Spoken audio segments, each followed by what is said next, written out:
and they couldn't afford a donation, and so the teacher made a donation of $25 sort of on behalf of a school of maybe 400, and so it was a privilege for us to be there as well to speak to these kids.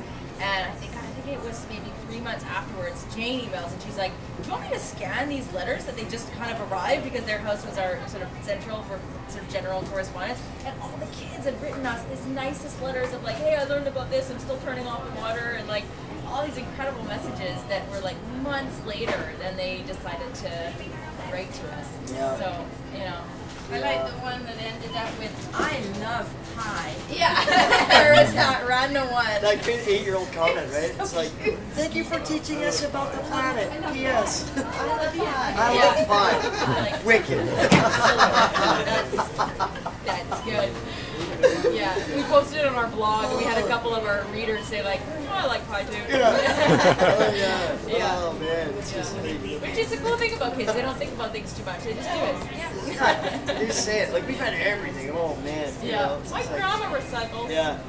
Great. And then my aunt, she... Yeah. Oh, yeah. And that is what's really so cool about the fact now that we've been really blessed to be able to partner with the Vancouver Foundation and use capital to be able to literally seed locally created and thought up green projects for kids, because that is totally putting the power into their hands. And right from this high, we're going to encourage them to say, all right, if we get really creative with what we want to put together, we can apply to the One for One Planet grant, and hopefully win a grant to be able to start a composting program at school, or change the light bulbs over the CFLs, or put low flow water devices on at the school. Because like a perfect example, a school in was it Tucson, or what was that one in San Antonio, Texas?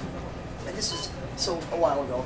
But the teacher told us that, because it's a huge school, it's 2,500 kids, and she said their light bill alone is $8,000 a month, okay, in the summertime. And that's like crazy, right? And they're just simply trying to get the kids to connect with, if you turn the light off, that makes a difference, right? And they hadn't been able to, like she said, the light bulb hadn't gone on. And then when we came, she wrote us an email a couple weeks later going, you guys would not believe it, but literally the whole school is transformed. Everybody's yelling at each other, turn off the lights, and they have like turn off the light patrol monitors, and, and it's like, I know it's not changing the world, but it's like, whoa, man, it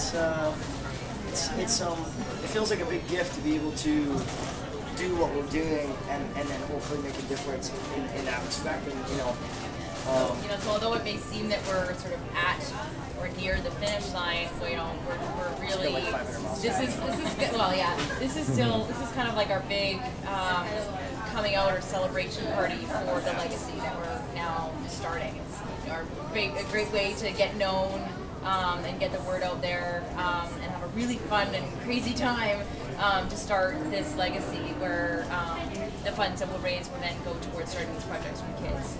So doing that, hopefully writing a book. Cross your fingers. Yes, everybody cross fingers. Hopefully. Yes, which apparently Aunt Linus had an idea right at the beginning that we should write a book for kids, which we eventually are hoping to do. That's what the proposal is all about. Is kids teach your parents well. Not bad, huh? Yeah. So again, you two should, connect, tip, thought, Diane, Glennis, the book. And anyways, this is certainly the near completion of a very long run and the start of a big legacy. So I really, really, really want to take this moment to thank Diane, because he believed in our dream without ever meeting us until now. Which seems crazy, but I think crazy things are really great. Yeah. As our people. Your support it's really meant a lot to us. And we hope that everything that Planet Organic is able to provide to us, we could provide to you guys tenfold. We've certainly talked to everybody across Canada all about it. So you could start a Planet Organic anywhere now. I know. Yeah, pretty much. Yeah. Can I just mention one thing? We've moved into a subdivision where many of the neighbors are still moving in. the couples that we hadn't really quite gotten to know before they snowbirded down to Texas. Ended up reading about you guys in the newspaper, and on Friday when I happened to mention about you guys coming, oh, I read about that. No way. Oh, that's cool. It was like, you know, suddenly everything comes together. Yeah.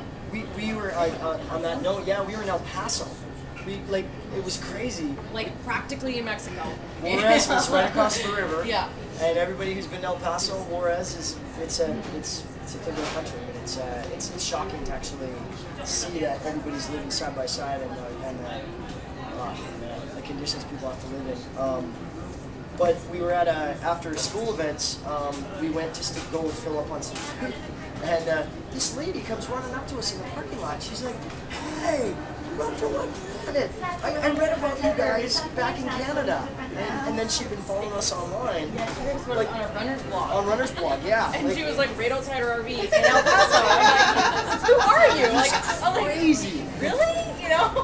Well, like, what a connection, you know? Yeah. It's like, and then we had our first, like, we got invited to do a podcast, which is all new to me. Like, I'm a two-finger typer specialist kind of thing, and so I took that one that night, and it was amazing though, because on the line were 6 people from around the world, and it was a runner's forum, but it was all with the theme because they loved what we were doing, and so they said, let's make it with the position between running and the planet. And so, you know, here I was we were in God, where you got that Cairo treatment. That was El Paso. El Paso was amazing.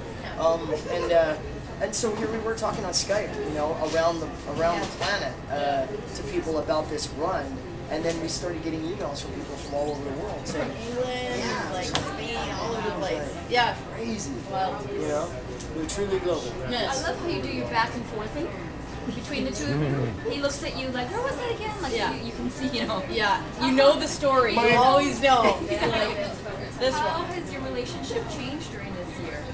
Gosh. Yeah, it's been huge. I mean, it's been, because the tour has been everything in all respects, you also see yourself in everything in all respects. So, I mean, like maybe like starting Planet Organic, you know, you get to see each other in the most stressful, the most happy, and yourself as well. So, you know, if anything, I think it's, you know, certainly caused us to go deeper in our sort of respect of each other, sort of a different level, for sure. It's sort of beyond, you know, let's go for a walk on Sunday and then run and that'd be fun, you know, and then I'll make dinner, you know. And it was just, We'll make dinner? Yeah, no, I won't make dinner. I never cooked. It was great. I loved eating your food though. But it's certainly, I think you just can't help but, yeah, just kind of go to a really, just a deeper level of, I'd say, more respect than anything, just of understanding, you know, like I get it. You know, like when Matt is stressed out beyond belief with something that people don't understand, I'm like, oh, I know, because this happened and it triggered it from this, you know? And he's like, oh, I get it. And so he'll be all right in 5 minutes. Yeah. You know? And then 5 minutes goes like, hey, look, he's back. Or just feed him a protein shake and, you know, Yeah. without citrus salt. Yeah. But you can't help it. It deepens it about 20 feet. I feel like you and I have gone through like 10 years worth of. I mean, we've known each other for 3. And we had a 3-year anniversary of knowing each other even just a couple of weeks ago at Good Friday. Yeah. And it was a Good Friday. It was, and it's amazing because there's days where I would look out. For some reason, the prairies always comes back to me in Northern Ontario, because that's where we did, I believe, the hard grunt work to get from Vancouver to Toronto. For some reason, that was just a big push. Like, you know, every day was 14 hours long from start to finish. You know, we did it step for step, really. We had no idea how far we could go, and so we thought that we could do more than we could. Yeah. We couldn't. Yeah. But we had to do it because we run places. So. Yeah. You know, and I remember there were times when, you know, because the growth, I thought our growth curve was like this, just planning it, because it was. The only thing